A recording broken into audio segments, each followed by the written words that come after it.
Hey, it's Midnight Raven, and today we're going to do a tier list. And today we're going to do the horror movie tier list.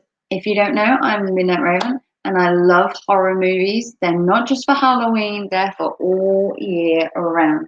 So today we're going to do a tier list. Feel free to comment in the chat, in the description, or wherever. What do you think of my tier list? What do you think of how I've done it? And comment down below your favorite horror movies as well. So today we're going to be looking at this, and this is the tier list. So let's take a more closer look. So on this tier list, we have 5 categories. We have the must-watch movie, the okay movie, the good movie, the meh, and the don't watch movie. So we've got 5 different categories. We have a total of 13 movies, obviously, because we're doing Halloween and horror kind of movies, so we're going to do 13. So we're going to tell you a little bit about each movie, and then we're going to rank them based on what I think they are, and then you can share your opinions in the chat down below. So let's take a look at the first movie. So the first movie we're going to look is The Conjuring. So The Conjuring, it's about the Perron family. They move into a small farmhouse where they experience paranormal phenomena. They contact a demonologist, and all hell basically breaks loose in this house. What are we thinking? Let's put you back to the screen so you can see what I think. So I've actually seen The Conjuring. It wasn't a bad movie. It wasn't a great movie. It's directed by James Wan, who is a awesome director. I think we'll put it in okay. I don't think it's great. I don't think it's amazing. I think it's watchable, mind you. Okay, so the next one we're going to take a look at is Hostel. So Hostel is about 3 friends that travel across Europe. They meet a man who convinces them to visit a hostel in Europe. When they reach the hostel, everything seems fine. They go out for a couple of drinks, they hang out, and then one of their mates disappears. He was last seen with this woman. They end up tracking him down to a warehouse, and I won't do too many spoilers, but it doesn't go well for the 3 men in the end. So, Hostel, not a bad movie. There's actually like 4. It's directed by Eli Roth, who is an awesome director.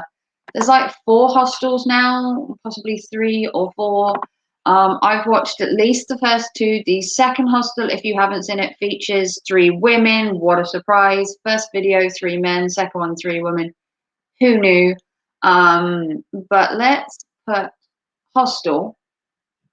Let's put it into good. It's a good movie. It's not amazing. It's more torture porn than anything, and torture porn isn't for everybody, so it's kind of middle of the road. You'll have to excuse the outside because apparently it is snowing in April. Next, we have a scary movie. Who hasn't seen at least one? Put you back to full screen. Who hasn't seen at least one of the scary movies in their life? So, Scary Movie, I would say, is an okay movie. The premises of the Scary Movie film is that Cindy Campbell and her friends mistakenly end up killing a man. Shock horror. Scary movies are basically piss takes of horror movies. I Know What You Did Last Summer was where they hit a fisherman, and obviously this is the piss take of it. A year after the unfortunate incident, someone starts to stalk them and threatens them. It's an okay watch. It's not like amazing. It's directed by Keenan Ivory Waynes. I can't pronounce the side of my life. But yeah, scary movie on the board. Looking in the okay section. Not great, not amazing, just yeah. Okay, next we are going to look at Martyrs. Now, Martyrs is a very obscure movie. It's about 2 young women who are both victims of abuse. They embark on a bloody quest for revenge. They turn up at the house of their supposed abuser. They were originally trapped in this warehouse, but then the process was moved, and the idea is to try and find and psychologically torture and cripple a girl until she ends up basically in hell. And the idea is to try and make this martyr who can, once they've been tortured and lost the will to live, can see to the afterlife, and then they'll be able to tell you what the afterlife is like. Now, I'm not going to ruin the film. It is quite hard hitting. It's quite a lot to take and watch. It is in French, although there are subtitles. That does make it slightly easier. But I think it's a. I think it's a. I think it's a. I think we put it in the must watch. It's a movie that's different, and I think to appreciate it, you need to have watched it at least once. It can be quite bad. Some of the violence towards the girls is quite intense, so it's definitely not a date movie. That much is true. Okay, moving on. We're going to look at the film Creep. Now, Creep was quite weird for me. Let me put you to the screen. So, Creep is a film. It's about an American found footage psychological horror. It's about a guy who wants to make a video for his unborn child. He's apparently dying and he wants to make this video. So, he finds this filmographer that's going to come to the house, film this video, and basically do a little montage through his unborn son. It gets weird and creepier as the movie goes on. The photographer tries to leave. He hides his keys, and just Danny doesn't want him to leave. And then he stalks him in his own house. He stalks the photographer, and it goes really, really weird. And then in the end, I won't ruin it for you, but it doesn't end well for the photographer. This was directed by Patrick Bryce. Not a bad film, kind of weird, maybe not a date night movie, but we'll put it in. It's kind of a meh movie. It's not really one that you need to watch, but it's kind of like, yeah, if you have a free night, maybe you could just sit there and watch it. Okay, next we have The Birds, Alfred Hitchcock. Let's put you to full screen again, and I can show you what I mean. Alfred Hitchcock's The Birds. What do we know about Alfred Hitchcock? Well, one of the best directors ever. So basically, Melanie, a rich socialite and a lawyer, basically goes to this bay. Turns out that the entire place is infested with birds that attack people. Who knew? So The Birds is meant to be like a psychological violence of capitalism, basically fear mongering of the Cold War. The fear of nuclear attack is apparent by the birds covering the bay in a white cloud. It, it it's a weird, so it's a weird film. Alfred Hitchcock's obviously great director. I'm gonna put it in okay. I mean, I'm a Raven, and I love the movie. But it's just kind of like he's done better films like Psycho were better for Alfred Hitchcock. Okay, next movie we're looking at is Sweeney Todd, which is basically a musical. It's basically, let me put you back to my screen. Basically a musical. It's Sweeney Todd, the Demon Barber of Fleet Street, featuring Johnny Depp and Helena Bonham Carter. It says Benjamin vows to seek revenge from the judge who framed him for his crimes that he didn't commit. Basically, he framed him for being a pickpocketer, and in order to do so, he reopens a barber's shop with Mrs. Lovett, the pie lady, and they end up killing people to put them in the pies so that he can get to the judge who has taken his daughter. It's very dark, kind of gritty. It's filled with music, and Johnny Depp has some lovely pipes. Sasha Cohen features in it. I think I've said his name wrong. Sasha Bowen Cohen, something like that. The Sasha guy that does Ali G and all that. So must watch is Sweeney Todd. If you're not a fan of musicals, maybe try and watch it and appreciate it for its dark grittiness. You may not like it if you don't like musicals, unfortunately, but they do give some good songs in it. Next, we have Jeepers Creepers. This is a 2001 horror film written and directed by Victor Salva.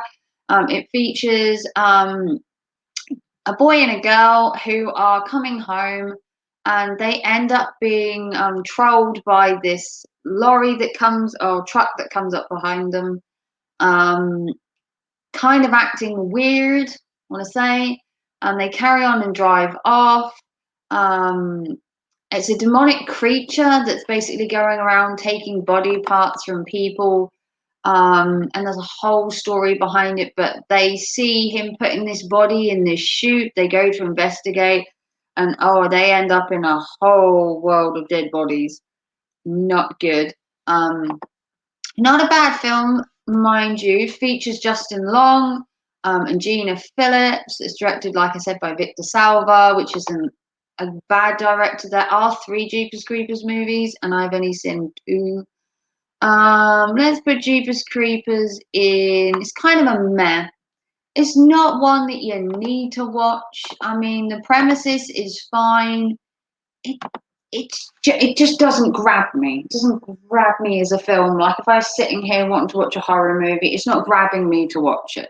It's not the one that I'm drawn to. I want to be drawn to a movie. Okay, next on the list is The Mist. Obviously, stories by Stephen King. The actual film was directed by Frank Darabont. Basically, Dave and his son become trapped in a supermarket along with other townspeople following a sudden mist that engulfs the entire city. It has bloodthirsty creatures in it that devour the entire population who basically leave the supermarket. The only way to survive is to stay in the supermarket. There's a crazy lady that's preaching about the Bible, saying how this is like Armageddon, the 4 horsemen of the apocalypse, kind of end of days scenario. And then you have the normal people, if you want to call it that, the same people that basically just want to survive. And in the end, something happens at the end of the film. It's a terrible ending to a film. It's so hard hitting, and they were going to go with a different ending originally, and they changed it, and the ending will make you want to cry if you haven't seen it. So for me, it's not a bad movie. It's not a great movie. I would say it's an okay movie. It's not brilliant, but the ending, if you haven't seen the ending of the Mist film, you want to go watch it. It really does touch in here. So a classic now, Nightmare on Elm Street. Wes Craven at his best. A young girl realizes she has to stay awake to avoid Freddy Krueger, who's a clawed killer who is butchering people and her friends in their dreams one by one. So, yeah, have that as a bedtime story. So this is a Wes Craven film. This spirit who slays kids invades their dreams, and the only way to stay alive is to stay awake, which obviously is impossible because you're gonna have to sleep eventually. He haunts their dreams with unspeakable horrors, kind of tortures them. But if you die in the dream, I believe you die in real life. I'm not sure about that. I've only watched one Nightmare on Elm Street. It wasn't a franchise that caught me, but it does have Johnny Depp in it. Another great actor that I like, so that's kind of why I watch it. Nightmare on Elm Street, we'll put it in okay. For me, it's not amazingly wonderful. It's just passable. Okay, next we are looking at Sleepy Hollow. So Sleepy Hollow, another film with Johnny Depp in, and who else has it got in it? I can't remember her name. It'll come to me. Johnny Depp. So Ichabod Crane is a police detective sent to Sleepy Hollow Village to discover who's killing half of the village people. It's committed by a headless horseman. It's not a bad film. It is kind of like, obviously features a love story in it as well, because, that's what movies do that are like good. Oh, Christina Ricci, Christopher Walken is the Headless Horseman, plays a blinder of a Headless Horseman. And then you have Lady Von Tassel, which is her stepmom, and that's played by Miranda Richardson. So you've got some big names in there. Big names, good movie. Is it one to watch, though? That is it. Is it one to watch? I would say we'd put it in good. It's not great, but it's not terrible. So we'll put it in there. Next on the list, we have House of Wax. Oh dear. Okay. Now we're reaching the bottom of the barrel. So House of Wax is a group of kids stranded on the way to a football match. They approach an abandoned wax museum because basically they break down. They go to the wax museum for help, obviously wanting a phone, but they end up in an untold situation, running from murderous brothers who manage the place. They basically take people and turn them into wax figures. So you've got Elsa Cuthbert in it. You've got Paris Hilton, who has a glorious death scene. You've got Chad Murray. It's directed by a lesser known director. I can't pronounce the name of the director though, unfortunately. It's Jermaine Serrera, I think. It's not a bad film. It's not great. I mean, in all honesty, it's a don't watch. I mean, if you want to waste a couple of hours of your day, you could watch it by all means. But honestly, okay. And the last movie is Saw. If you haven't seen the Saw franchise, you've probably been under a rock. But the Saw franchise came out many, many moons ago. Directed the first movie by James Wan. Two men await to find themselves opposite a dead body in a room, each with specific instructions to kill each other or face the consequences. The two find themselves being the latest victim of Jigsaw. So Jigsaw, if you haven't seen it, I won't spoil it, but it's an intriguing, nightmarish kind of film. It's an intense kind of psychological thriller. There has been a number of Saw films. I think we're like 9, and now they're doing like off spins. Consists of 9 movies altogether in the actual franchise, but we're only commenting on the first one. The best part about the film is the game over scene at the end, where different people do it each time to finish the movie when they close the doors, which I think is a quite cool to way to end a film because it just cuts to black. Saw franchise for me isn't great overall, but the first movie was really good, so I'm going to put it in a must watch. The entire series, no. Some of the films are a bit but as a whole, for the first movie, Saw is good. So that is my list for horror movies. So we've got Martyrs, Sweeney Todd, and Saw in the must watch. We've got Hostel and Sleepy Hollow in the good. In the okay, we have The Conjuring, Scary Movie, The Birds, The Mist, and Nightmare on Elm Street. In the meh, we have Creep and Jeepers Creepers. And in the don't watch, obviously, we have House of Wax. Now, there are more horror movies that are out there, and obviously, this is only a portion of them. If you want to see me do another one of this, or you want me to see movies done by a certain director, or you just want to see me do a tier list of something else that isn't just horror related, feel free to comment down below and I will try and do a tier list for whatever category you'd like. I also want to do some fashion tier lists as well. So if you want to see more from me, give me a big thumbs up. Remember, comment down below, have you seen the movies? Which ones do you like? Where would you put them in the tier list? Share your answers down below with me. And I will see you very soon for another tier list video very soon. Take care and thanks for watching. Bye.